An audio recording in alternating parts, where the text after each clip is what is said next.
Thank you, CS Wamalwa, for graciously welcoming me and the rest of the team to the Defense Headquarters. And on the onset, I want to thank His Excellency the President and the Commander-in-Chief for the great honor to appoint me as the Defense CS, and I want to assure him and the country at large of my full commitment in achieving the duties and responsibilities of this office. I also want to thank the CDF and the entire KDF fraternity for their warm welcome and reception they have accorded to me, not only today, but the day just before my vetting.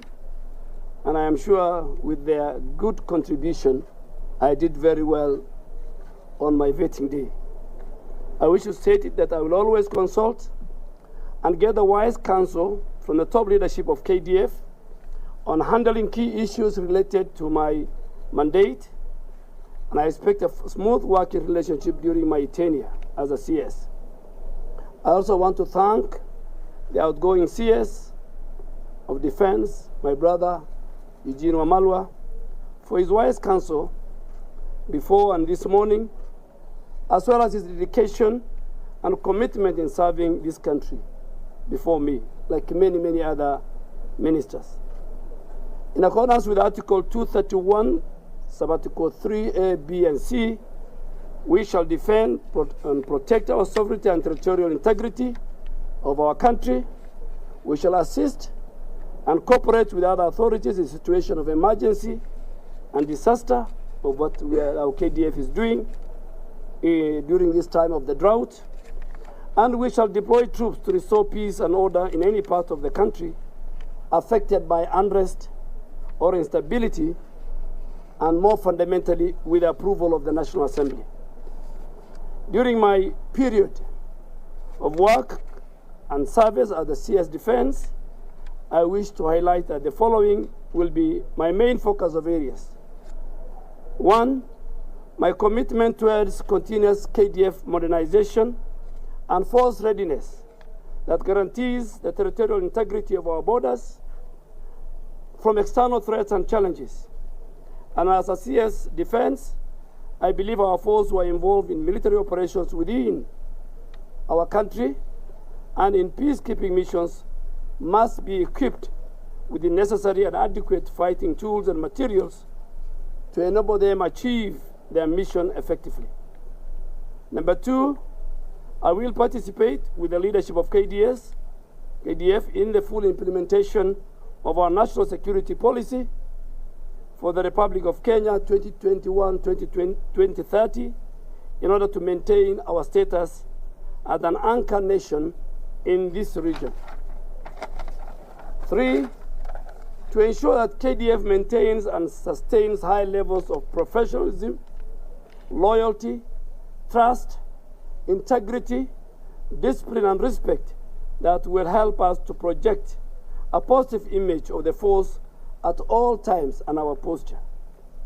Number four, we pay special attention towards improving the welfare and the well-being of the KDF fraternity. And this is in terms of their condition of service, their housing, their medical schemes, and of course, ask Parliament for more budgetary allocation and approval. We will commit towards working with our other security forces and organs and in the national administration in maintaining peace and security in our country under the direction of His Excellency the President and the Commander-in-Chief, and also who chairs the National Security Council when called upon. Number five, we will be ready and willing to collaborate and work with our regional allies in maintaining peace and stability with our neighborhood. And finally, we will reiterate and support Kenya's readiness to work with our international partners and allies in maintaining the global peace and security that we require. KDF and the Kenya Defense Forces, for that matter, is a very force that we are all proud of. I have been a leader of majority. I participated in the formulation and the enactment of the KDF Act. I participated in many of their policies and budgetary. So I'm coming to the Ministry of Defense with a lot of information, a lot of network as a former majority leader.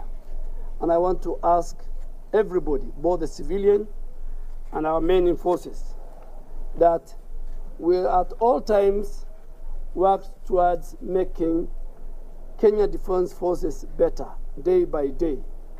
We want to pray for all those who sacrificed their life on the line in defending our nation. We want to make sure that those who got injured at the battle get well off.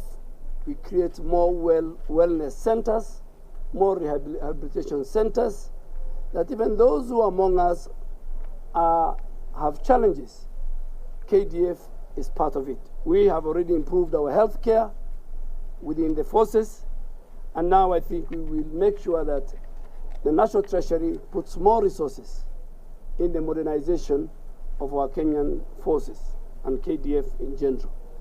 Thank you very much, General Kibochi, Vice, your Deputy, Lieutenant General Ogola, and all the other service commanders, and all the other staff of the Ministry of Defense for the kind of reception you have given to me.